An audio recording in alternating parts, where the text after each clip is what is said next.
Dans le pays de Forcalquier, à 2 pas des coupoles de l'Observatoire de Haute-Provence, les scientifiques de l'Institut méditerranéen de biodiversité et d'écologie, l'IMBE, ont installé depuis 3 ans un dispositif pour étudier le comportement de la forêt de chênes pubescents, appelé aussi chêne blanc, face au changement climatique.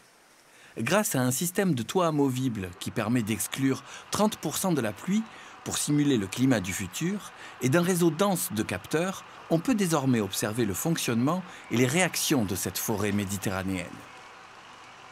C'est la dernière version de la carte que j'ai fait pour l'article. Donc toi, on retrouve bien la passerelle en croix là, qui est au milieu, le rectangle de la zone d'exclusion de pluie, donc là où on enlève l'eau, et la zone témoin qui est autour. Tous les capteurs n'ont pas réagi, là, ça dépend un peu comment c'est. La question est de savoir, eh bien, est-ce que dans 50 ans, est-ce que dans 100 ans, on aura toujours ici une forêt de chênes pubescents, une forêt de chênes blancs qui a une forte identité dans les paysages de Haute-Provence, qui est aussi le chêne blanc, c'est le chêne truffier, donc c'est aussi important dans la région. Ou bien est-ce que du coup, avec le changement climatique, qui risque de se manifester par une beaucoup plus grande, des périodes de sécheresse beaucoup plus intenses, finalement, ce chêne blanc, est-ce que peut-être il ne va pas tenir le coup? Et peut-être il va être remplacé par une autre espèce, plus tolérante à la sécheresse, comme le chêne vert ou encore le pin d'Alep. Il y a d'abord des systèmes comme celui que vous avez là qui vont permettre d'étudier la croissance des arbres en diamètre. Tous les ans, l'arbre va faire un cerne et de combien cet arbre va croître en diamètre, avec l'idée que peut-être, eh bien, dans la zone d'exclusion de pluie, où il y a quand même un stress hydrique plus important, eh bien, on aura une croissance peut-être inférieure, mais tout ça reste encore à démontrer. Quand il y a eu tous les phénomènes de pluie acide, etc., et de dépérissement forestier, on s'est aperçu que finalement, on savait très mal comment fonctionnait une forêt. On déplore toujours de ne pas avoir de longues séries de données. Eh bien, raison de plus pour commencer à en avoir maintenant. Pour que dans 40 ans, on puisse dire, eh bien voilà, on a des longues séries de données qui permettent de vraiment analyser les choses.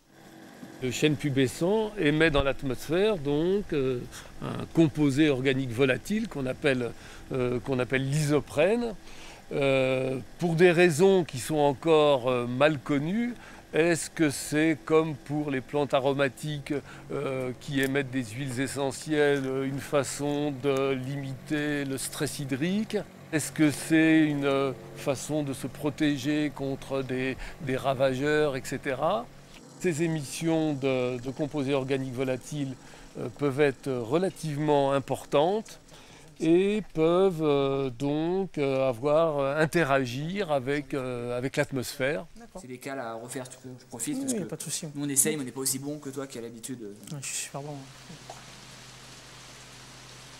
Alors, dans notre station au 3HP, on a une attention tout à fait particulière pour l'étude du sol, de la litière et de tous les processus donc, de décomposition. Pour ce faire, eh bien, on a enfermé dans des petits sachets qu'on appelle des litter bags.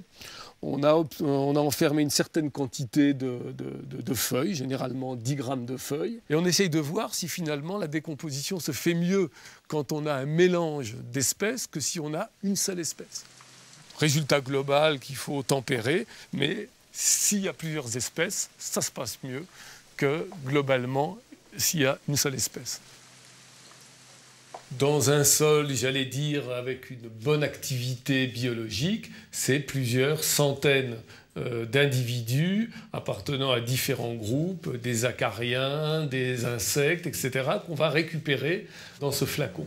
On s'est évertué finalement pendant des siècles et des siècles à vouloir labourer les sols avec des instruments mécaniques, alors que les vers de terre font ça très bien depuis des centaines de milliers d'années. On va devoir revenir à des pratiques qui sont plus respectueuses de l'environnement et à nous, scientifiques, de montrer effectivement que tous ces organismes ont réellement un rôle important, fondamental à ce niveau-là. Un détail, des coordonnées, un commentaire? Rendez-vous sur le site de Prioritaire.